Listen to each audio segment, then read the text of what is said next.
आमच्या वडिलांनी हे जे सगळे काही उभं केलेलं आहे ते आम्ही सगळे भाऊ आम्ही काही केलं असं म्हणत नाही, आमच्या वडिलांनी सगळं उभं केलेलं आहे.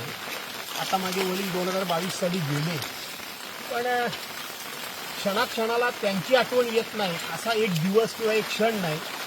आणि म्हणजे शेत ते त्यांचं शेत आहे, त्या शेतामध्ये आम्ही काम करतो, त्यामुळे त्यांच्या आठवणी काढणं, आईची आठवण काढणं हे धर्मप्राप्त आहे.